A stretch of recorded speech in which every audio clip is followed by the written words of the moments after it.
We do have some breaking news from Capitol Hill. Republican Senator Joni Ernst of Iowa told confidants she's not going to seek re-election in 2026. We get that from multiple sources to CBS News that Ernst plans to make that announcement next week. White House officials had really hoped that Ernst would run again instead of joining other Republicans who were also leaving the Senate. CBS News congressional correspondent Nikole Killion joining us now. Nikole, what more can you tell us about this developing news?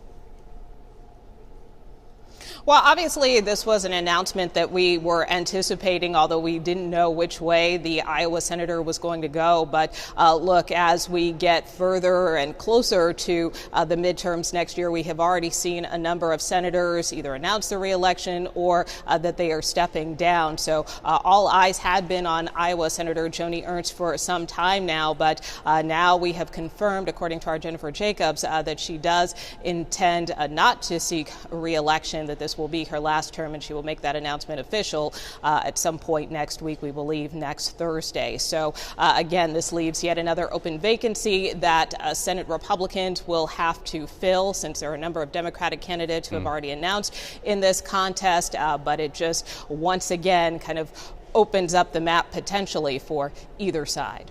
Well, and we know Iowa is high priority political real estate, right? Any idea of why she's not seeking re-election?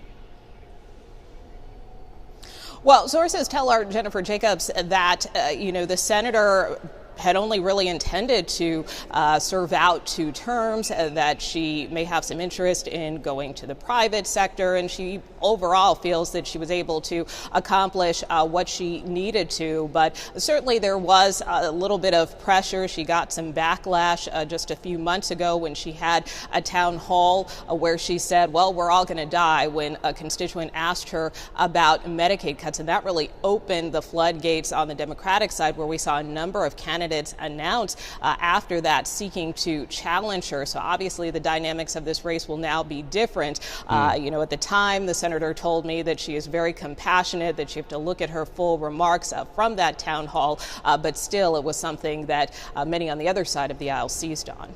Pounced on it and took it as an opportunity. So as we look at the Senate, almost like a sports team, we start to look at the numbers. Who has the numbers to have the power? What does this mean for the Senate at a time when that margin in Congress is so slim?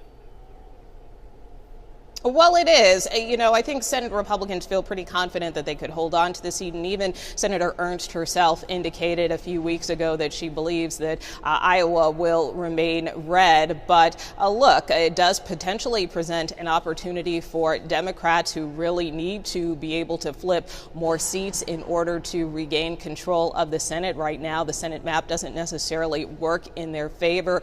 For instance, we have seen in other states like Ohio, Leader Schumer really recruiting former Senator Sherrod Brown to jump in to try to make that seat more competitive. So certainly there will be an effort on the part of Democrats and a hope among Democrats that this will be a state that's now in play. But again, Republicans feel pretty confident that they can hold on to the Hawkeye state.